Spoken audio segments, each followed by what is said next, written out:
Þetta Flatey á Breiðafirði og hér á þessari eyju á hún Íris heima. Íris 7 ára gömul.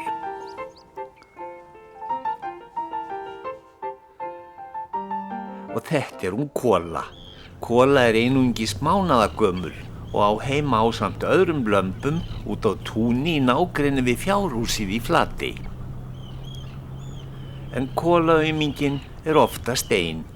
Hún á nefnilega enga mömmu sem getur hugsað hana og gefur henni mjólk að drekka úr spenanum sínum. Þess í stað kemur Íris á hverjum degi og gefur henni mjólk að drekka úr pela. Kola vonar hún komi bráðum með mjólk í pelan. En það engan að sjá í þorpinu og ef til vill hún niður á bryggju að hjálpa afa sínum. Nei, það engin niður á bryggju.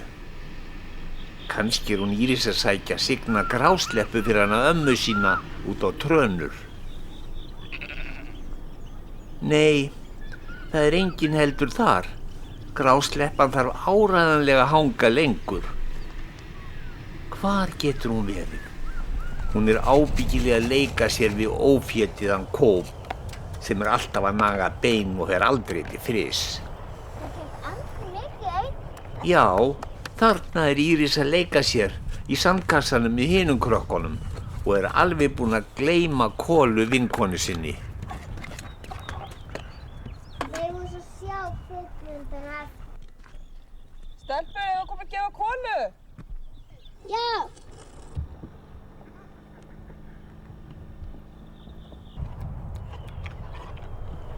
Kóp langar líka að vera með, en hann verður að vera eftir heima. Hinir krakkarnir mega hins vegar koma með til Kolu.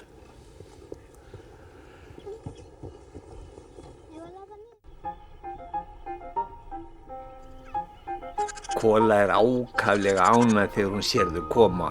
Hún fljót að koma í fangi til Írisar.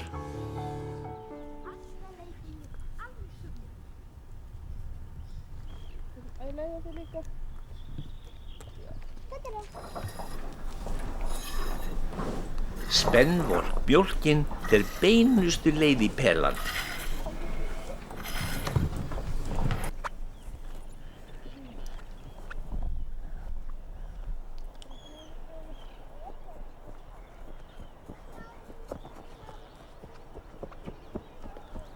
Kola sárþyrst og kann svo sannarlega vel að meta spennvolka mjólkina. Hinir krakkarnir verða að bíða á meðan Kola drekkur.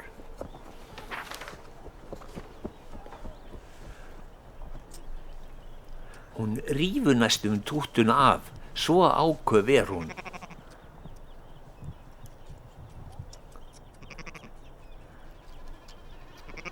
Þessar kindur ekki eins spakar og halda sig í hæfilegri fjarlægð.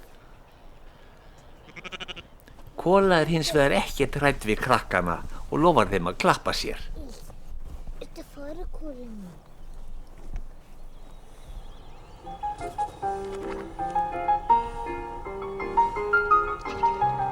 Já, það margt skrítið í veröldinni.